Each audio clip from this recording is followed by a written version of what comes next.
Setelah Polda Metro Jaya menarik kasus dugaan penghasutan atas tudingan ijazah palsu Jokowi dengan terlapor Roy Suryo CS. Hingga kini Polda belum menaikkan kasus ini ke tingkat penyidikan. Padahal baik laporan Jokowi di Polda maupun laporan Peradi Bersatu di Polres Jakarta Selatan sudah berlangsung sejak April lalu. Tapi hingga kini belum ada penetapan tersangka. Lalu apa yang membuat kasus yang menyeret Roy Suryo CS ini kian berlarut-larut? Kita akan bahas bersama mantan Kabareskrim Polri, Ito Sumardi. Selamat petang, Pak Ito. Selamat petang, Mbak Nadia. Pak Ito, ini kemarin kan Polda menarik kasus yang dilaporkan oleh Peradi Bersatu di Polres Jakarta Selatan. Saya mau tanya nih, karena ada beberapa yang menganggap bahwa kok aneh ya gitu. Biasanya apa sih Pak yang membuat pusat sampai mengambil alih loh pemeriksaan kasus di Polres? Inilah Mbak Nadia ya, orang yang tidak paham tentang bagaimana proses yang menangani satu laporan.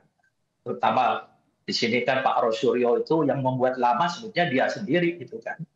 Kan aneh gitu kan, misalnya ada hasil dari lapor kemudian harus diteliti kembali, mengatakan ada sketsa Polri, itu sangat bohong lah ya.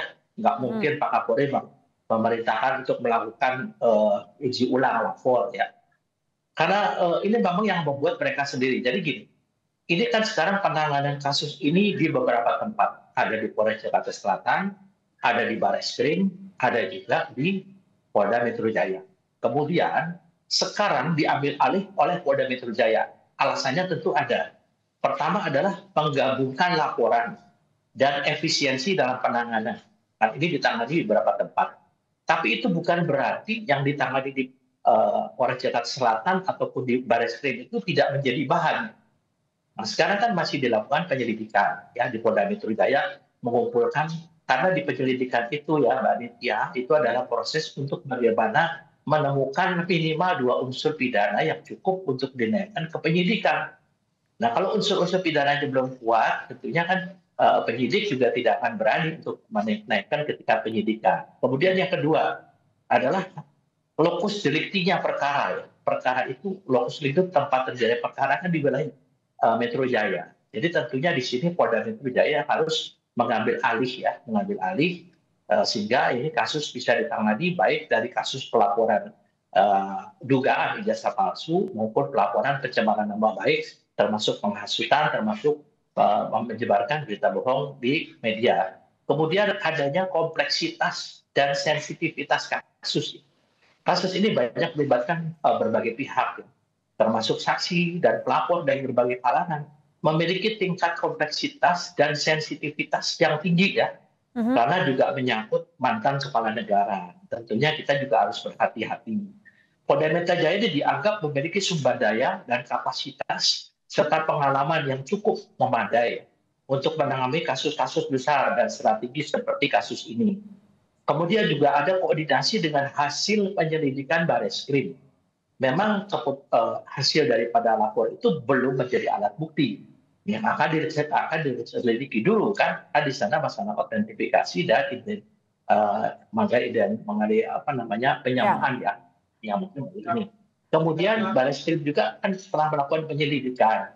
Nah, tentunya hasil penyelidikan Bareskrim ini akan disampaikan ke Polda Metro Jaya. Kemudian dengan demikian untuk masalah pengambilan kasus ini oleh Polda Metro Jaya didasari kepada pertimbangan efisiensi, lokus delikti, kompleksitas kasus, serta kebutuhan akan koordinasi dengan hasil penyelidikan Bareskrim. Yang mengatakan membuat lama itu kan mereka sekarang mau bikin lagi satu cerita dikaitkan dengan masalah sertifikat dan lain sebagainya. Saya sendiri kadang-kadang nggak ngerti gitu ya Mbak ya. Orang-orang ini kan tidak paham dan belum pernah jadi penyidik, tapi merasa seperti lebih pintar dari penyidik. Apalagi seperti ya katakanlah dari kelompoknya Roy Suryo ini. Jadi sangat, maaf saya potong Pak Ito, jadi karena sangat kompleks dan melibatkan seseorang yang sangat tadi ya tingkat sensitivitasnya sebagai mantan presiden begitu.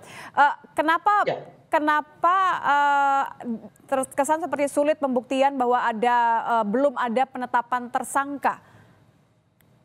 Ya sekarang bagaimana menetapkan tersangka kalau prosesnya ini masih dalam penyelidikan.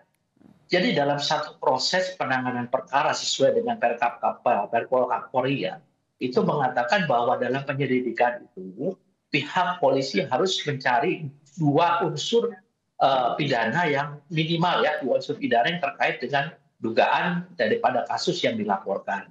Nah, jadi di sini nanti sekarang saya yakin teman-teman itu sudah memiliki calon tersangka. Nah, kita tentunya mengabaikan dulu ada lagi laporan tentang skripsi, ada lagi laporan tentang kuliah kerja nyata, itu tentu kita abaikan dulu. Termasuk Kita perkara sedang pencemaran nama fokus. baik dan dugaan penghasutan, Pak. Apa yang kemudian Anda lihat ini lebih sulit dalam pembuktian dua perkara tadi, pencemaran nama baik dan dugaan Ya, penghasutan?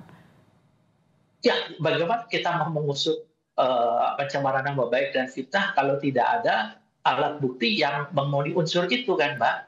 Kan sekarang memenuhi unsurnya adalah satu, ijazah itu kalau betul-betul nanti dianggap oleh pengadilan itu adalah asli, maka tentunya itu unsur itu terpenuhi. Nah sekarang pertanyaan saya, Mbak, ijazah itu kan produk daripada satu lembaga, daripada lembaga. Kalau lembaga itu sudah mengatakan asli, kemudian si pemegang ijazah itu menunjukkan kepada pihak polisi CS, apa dia yakin?